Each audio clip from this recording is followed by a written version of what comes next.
Hey guys, I just want to show you guys a little bit about Hendrik Schwarzer's new string library, which I've just picked up, and it's the orchestral string runs. And many of you may have heard of it, and probably have been wondering, what is this library and how does it work? Well, that's what this tutorial will be to do, so we'll do it anyway. So one of the things that so when you open the library, this is what you'll see. You'll see 16-bit and 24-bit, so there's two types of samples you can use, depending on what your other string libraries are, or what your other libraries are. So this is what you get: cellos, basses, violins, violas, and whole ensemble. The orchestral string ones, like with most, are actually the violins, and it actually, I'll also show you in just a second. The choices for your string runs are the most for violins and violas. Violins. So you'll see right here. I'll just show you. You can choose from all these: triplets down, triplets up, 16th figure, 16th up, sprezzando, trills, and all these things. And but for the cellos and basses, it's actually quite limited, and you only get a little bit of that. So I'll show you in just a sec. I'll load this up. So yeah, runs builder. So yeah, I just load it up there.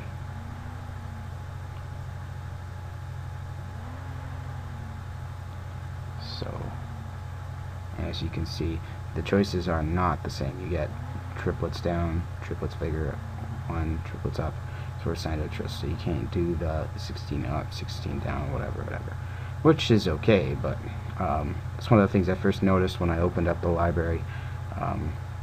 You'd hope for the same options on all of them, but I mean, if you can imagine all the hours of sampling that was, I mean, I forgive them. I mean, the quality's pretty good. So I'll just give you a rundown on the way that this works.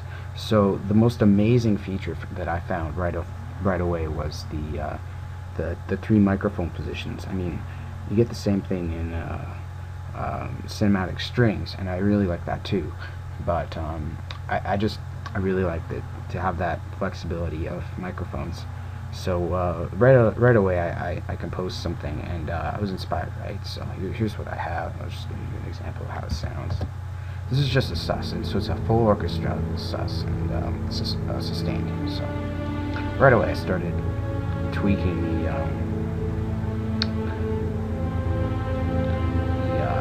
settings for the microphone. So I'm just going to turn this tree up here. It really adds depth when you start to tweak them. This is just a sustained, and I doubled it with some Bovius sustained, just to kind of show you the differences. So I'll mute the now it's muted. So it's really actually that's the patch I just had running that was doing the 16th notes. Was actually not a run. So you can even customize your own runs, and that's one of the coolest parts about this library. So all I did is I used the OSR runs transition patch, and what this is it's basically you get have like legato and say like LA scoring strings or something like that. But this is for staccato, and it's legato. Think of it that way. It connects all your staccato notes so that it seamlessly plays back. And then there's a way of modifying the attack and the curve, and you can customize all that all there. And once again, you get the 3 microphone positions, and that's something that's consistent in all the patches. You get the microphone positions that can be changed. So that was really cool. And but the disadvantage, of course, is that it's monophonic, and that's described in the manual if you read it.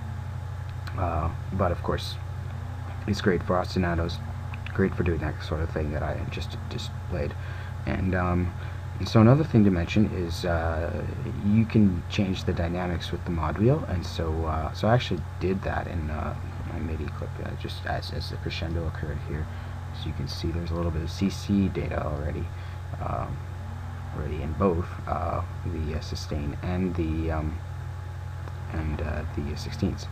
Actually, I haven't implemented that yet, but you get the idea. So yeah, and yeah, like overall, I'd say it's really good. I mean, I love the ability to tweak the microphone positions, and yeah, you get quite a bit too. You get the violins, figures, and the figures are something I really like, and I'll show you a little bit about that. So I'll just put a few figures here. So that's the first one. There's another. There's like there's 6 of them. So they're just repeating sort of figures, and I actually really like them. They sound great. And so then of course there's the third one. I haven't played that yet.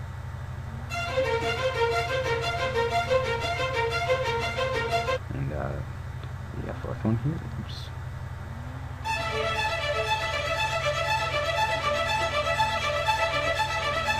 And the fifth one.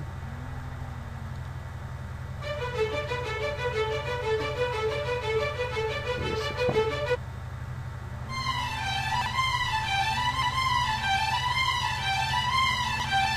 So overall, I was really impressed with that. The only downside I'd say is notice these wouldn't really be applicable in a minor key, and frankly, my composition was in a minor key. So, I mean, it's not the worst, but I was a little bit disappointed to see that there's no minor alternatives. But I mean, you can obviously do that in the transition patch, and so another thing just to mention is you key switch the runs in your runs builder. So for example, second one you could load triplets figure 2, and all of them are pretty straightforward, and they're just I mean you can customize them quite a bit because you go in chunks of like say eighth notes or quarter notes depending on how you configure it now. So if I wanted to have it go for actually a little bit faster, I just drag to the left, and there you go, sync times 2, and I can even so it says synced. So and you can hear the difference because I can go. So it's pretty fast. So I can maybe bring it down to sync half, and you can change it. So that's probably the right option. But you can set it to auto so that it reflects the host settings for tempo. So so that's really it. I mean, overall, it's a great library. Probably a great addition to anyone's orchestral library collection. Hopefully that gave you an idea, and yeah, like all I have to say are great things about this, and I love the microphone positions. So hopefully that helps, and if there are any questions, if you have them, comments, I guess, welcome to. But anyway, hopefully that helped. Bye.